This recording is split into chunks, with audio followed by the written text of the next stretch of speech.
We welcome in our man. There he is. What's up? Down, Scott. This will be the most fun we've had in weeks. They did it. Oh, Scott, they did it. How what let's I don't even know. Freedom. Freedom. I don't even know where to start.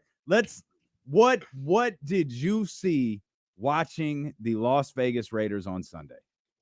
You know, I saw guys having fun again. I saw guys, I think, believing in one another and a team that clearly was lacking in leadership from the head coaching position. So you get a guy like Antonio Pierce, who's walked in their shoes, who immediately knew what good leaders know. And that is, it's not just enough to ask for trust or to ask for respect.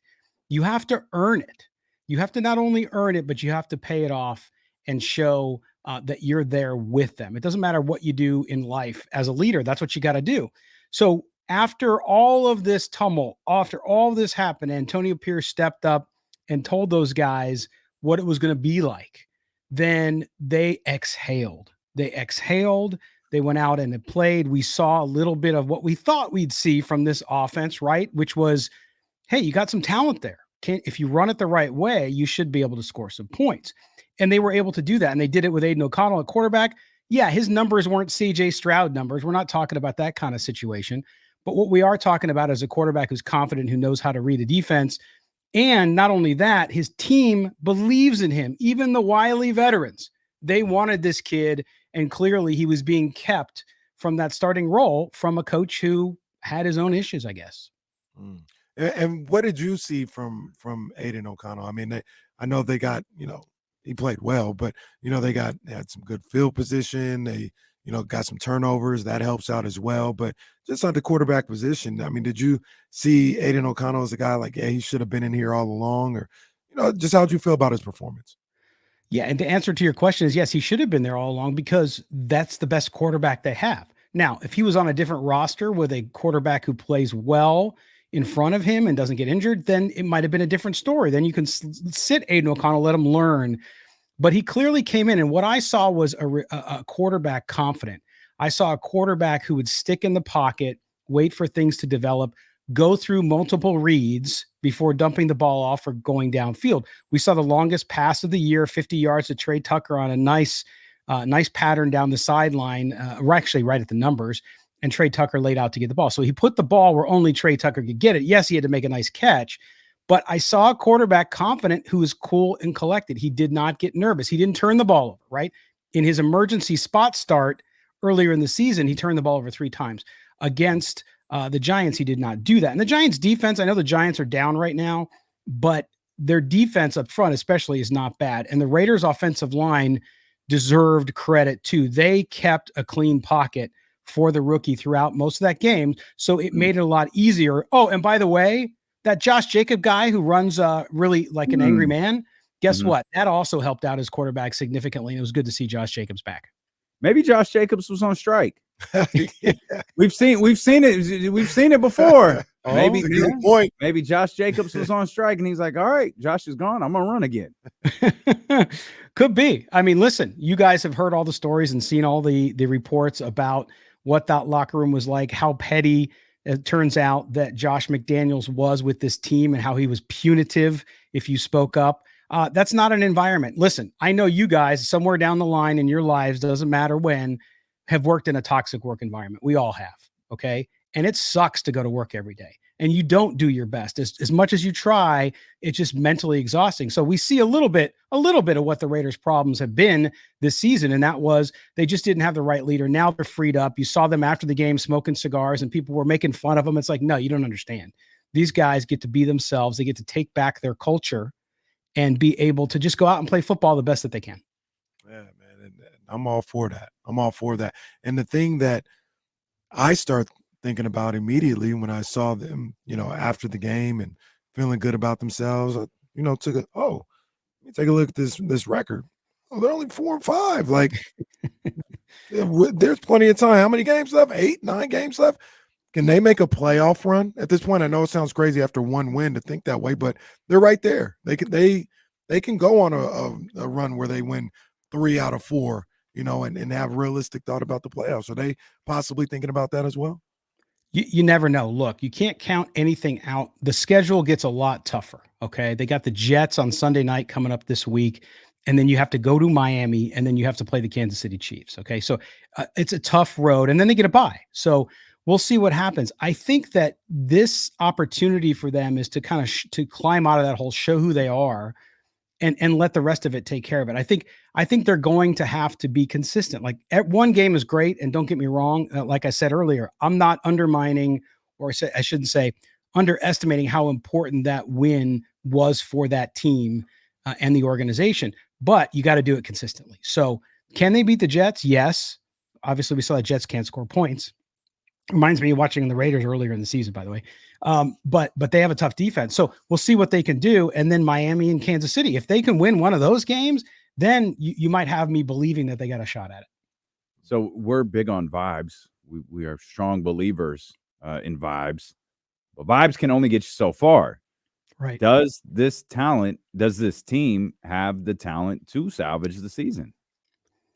I think they do on offense, and I think the defense, and I get a lot of our listeners get upset when I say this, but on defense, do they have all the talent in the world? No.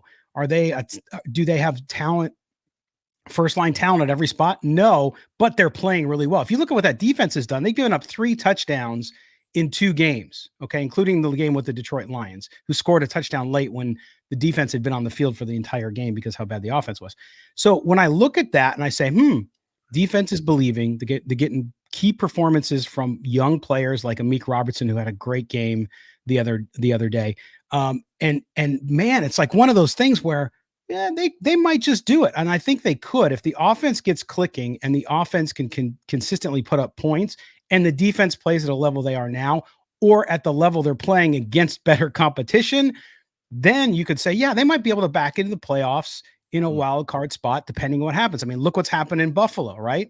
Buffalo's fallen off. You've seen San Francisco fall off. That's on the other side. But still, in the NFL, it's a game of attrition, and you never know what's going to happen. So anything's possible. I just know that Raiders fans have hope, and I'm not going to squash that for them right now. Oh, man, and it shouldn't, man. What happened on Sunday was so encouraging and so cleansing. It seemed like you talked about it for the players, but felt that way for the fans too. They got video. I don't know if I've ever seen this lately. I got video of Mark coming out the tunnel and people saying, "Thank you, Mark. Thank you." Yes. Or whatever the case may be. It was just a cleansing in that entire building. I don't know, man. We talked about it before. I think they got enough playmakers, man. I think they got enough players on both sides of the ball that if Antonio Pierce can push the right buttons, have these guys ready to play, I definitely think they can compete. The thing about this as well with Antonio is it was reported that this is a real opportunity for him. Mm-hmm. Like it's not, just hold place right now and then in the offseason we'll look to get somebody new. If he can keep this energy up and keep this team feeling this way, they may go to bat for him to stay around as the coach. And obviously you got to win games too and play well too. But I mean, this is a big opportunity for him as well. Yeah, absolutely. And I mean, if he can turn this thing around and get them into the playoffs, maybe win a playoff game, who knows? Then absolutely. I think there's opportunity there for him. And you're right. He brings back an attitude of pride that team needed and that the organization. And by the way, it's people inside the building too that aren't on the football side who've told me as well how much different of a place it is since this all happened. So again, this permeated the building because how the football team was doing and how the former head coach was interacting with people, it just wasn't a good situation. So you bring in Antonio Pierce, this guy, I mean, he's genuine, right? He's transparent. He's not fooling anybody. He's not trying to fool anybody, I should say. He's not out there trying to make himself. He's like, look, we got to do what we got to do right now. And what I love about him, guys, and this is another great hallmark of a great leader, which is people asking, well, do you want the opportunity to have this job full time and all that, which is the right question to ask. And his response, and I'm paraphrasing, was basically, look, what I'm concerned with is right now and this football team playing to the best of their ability, because if we do good things and we do what we're supposed to, the rest will take care of itself.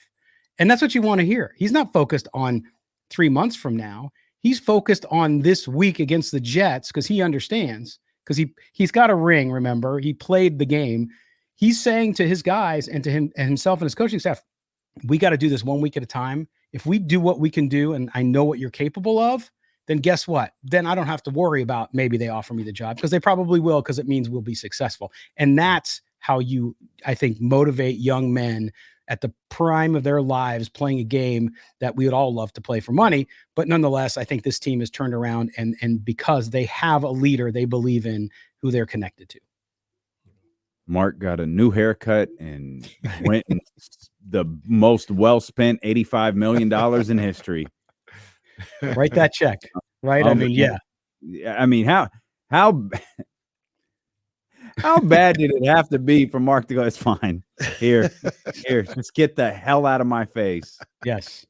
And that's the thing too, because remember, and we've heard it and we've talked about it on this show with you guys, which is this idea that the Raiders can't afford stuff. Now, we go back to the Oakland days when they didn't have a stadium, they didn't have all this revenue coming in. It was absolutely true. Now they're the 6th most valuable franchise. That's why he could do it too, by the way, because they have that money. It doesn't count against the salary cap, as you guys know. Coaching stuff doesn't. And so he just wrote that check. And yes, they're still paying John Gruden. I get that. But they were fortunately in the position where they could use the cash to get out of a bad decision.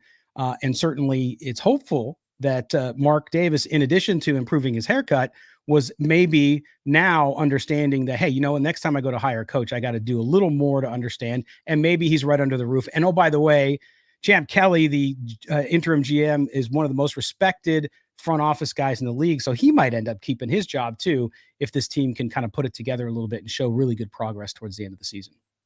That's what I always, when they talk about owners and stuff like that, and Mark's an idiot. No, Mark ain't an idiot. Like, he hired some guys. I know people don't like Josh and thought he should have been fired or whatever, but you just hired him a year ago. Like, you're not gonna fire him at the end of last year. More to me, it's not good business. You got to give it time to see what happened. He gave it time. It didn't get any better. In fact, it got worse. He made the move. That's what Mark said.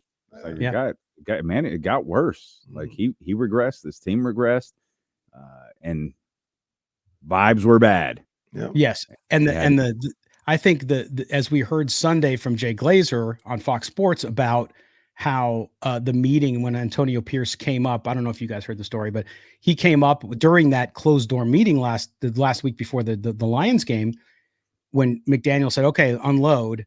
Everybody unloaded on the coach. And then Antonio Pierce caught up for the coaches and told them, hey, let me tell you about my experience when I was with the Giants in 2007. And no one gave us a chance to beat the undefeated Patriots in the Super Bowl, and we beat them.